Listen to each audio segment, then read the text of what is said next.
Breaking చూస్తున్నాం. AP deputy CM Pawan Kalyan పై అనుచిత వ్యాఖ్యల కేసులో కొత్తూరు పోలీస్ స్టేషన్ పిఎస్ కు బయలుదేరారు దువ్వాడ శ్రీనివాస్. కనిపించకుండా పోయారు. ఇంటి నుంచి బయలుదేరి 2 గంటలైనా పిఎస్ కు చేరుకోలేదు. దువ్వాడను పోలీసులే అరెస్ట్ చేసి ఉంటారని దివ్వేల మాధురి ఆరోపిస్తున్నారు. మరోవైపు దువ్వాడ అసలు పోలీస్ స్టేషన్ కు రాలేదని పోలీసులు చెబుతున్నారు. దువ్వాడ పిఏ కూడా మార్గం మధ్యలోనే దిగిపోయాడని అంటున్నారు. దువ్వాడ శ్రీనివాస్ మిస్సింగ్ తో మాధురి ఆయన అనుచరులు ఆందోళన పడుతున్నారు.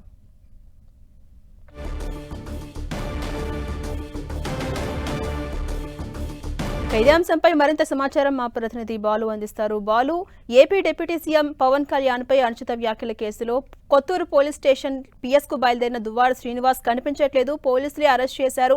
ఆయన పిఏ కూడా మార్గం మధ్యలోనే దిగిపోయారంటూ మాధురి ఆరోపిస్తున్నారు. అప్డేట్స్ ఏంటి బాలు? ఝాన్సీ, దువ్వాడ ఎమ్మెల్సీ దువ్వాడ వివాదం రోజుకో మలుపు తిరుగుతుంది. ఏదైతే పవన్ కళ్యాణ్ పై అనుచిత ఆరోపణలు చేశారంటూ హిరమండలంలో కేసు నమోదైంది. ఈ నమోదులో భాగంగా సర్కిల్ కార్యాలైనటువంటి కొత్తూరుకి ఆయన గత 22వ తేదీన హాజరయ్యారు. అయితే తర్వాత కూడా మరోసారి హాజరు కావాలి 27 లోపు అని చెప్పడంతో ఆయన ఈ రోజు మరోసారి కొత్తూరు పోలీస్ స్టేషన్ కి విచారణకి వెళ్లేందుకు ప్రయత్నించారు. అయితే ఇంటి నుంచి బయలుదేరారు. అప్పటికే ఇంటి చుట్టూ కూడా భారీగా పోలీసు బందోబస్తు ఏర్పాటు చేయడంతో పాటు దివ్వాల మాధురి వీరందరినీ కూడా అరెస్ట్ చేశారు. అనుచరులు ఎవరు కూడా వెళ్లకుండా మార్గ మధ్యంలో అయితే భారీగా పికెటింగ్ ఏర్పాటు చేశారు. అయితే లాయర్తో తన పిఏతో గన్మెన్ తో బయలుదేరినటువంటి దువ్వాడ శ్రీనివాస్ మిస్ అంటున్నారు మాధురి.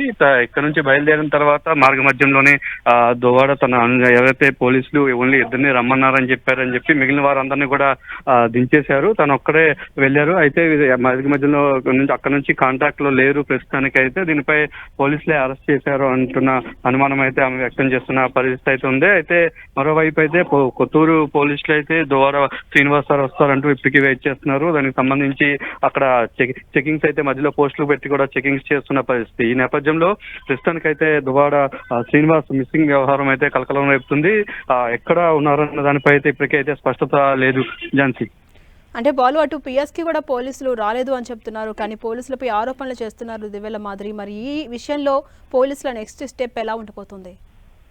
ఇప్పుడు ఉదయం నుంచి కూడా టెక్కల్ నుంచి సుమారు కొత్తూరుకి ఒక 50 కిలోమీటర్లు ఉంటుంది. 50 కిలోమీటర్లు మొత్తం కూడా పోలీసులు తమ ఆధీనంలో తీసుకున్నారు. ఏదైతే 22వ తేదీన అక్కడ దువ్వాడ శ్రీనివాస్ విచారణ సందర్భంగా అక్కడ కొంత అలజడులు ఏర్పడడం, సుమారు 8 గంటల విచారణ నేపథ్యంలో తన అనుచరుల అభిమానులంతా కూడా అక్కడ ధర్నాలు చేస్తున్న పరిస్థితి నేపథ్యంలో పోలీసులు భారీగా పికెటింగ్ ఏర్పాటు చేశారు. ఎక్కడికక్కడ చెక్ పోస్టులు ఏర్పాటు చేసి ఆర్టీసీ బస్సులను సైతం ఉదయం నుంచి కూడా తనిఖీ చేస్తున్నారు. దువ్వాడ అనుచరులు ఎవరు కూడా కొత్తూరు వెళ్లకుండా అయితే అడ్డుకుంటున్న నేపథ్యంలో ఇంటి దగ్గర కూడా భారీగా పోలీసులను పెట్టారు. అటు మాధురితో పాటు మిగిలిన కార్యకర్తలను కూడా ఇంటి నుంచి బయటకు వెళ్లకుండా అరెస్ట్ చేశారు. కేవలం దువ్వాడ శ్రీనివాస్ తో పాటు ఆయన వ్యక్తిగత సహాయకుడు పిఏని మరొక లాయర్ను మాత్రమే అనుమతించారు. ఇక్కడ నుంచి టెక్కల్ నుంచి బయలుదేరినటువంటి వారు ప్రస్తుతానికి కూడా సుమారు 3.5 గంటలు అవుతుంది. అయినా సరే ఇంకా కొత్తూరు పిఎస్ కి అయితే చేరుకోలేదని చెప్పేసి అయితే వీళ్ళు చెప్తున్న నేపథ్యంలో అటువైపు ఎక్కడ ఉన్నారనే దానిపై అయితే కొంత సందిగ్ధత నెలకొన్న పరిస్థితి కనిపిస్తా ఉంది. Right, thank you Balu.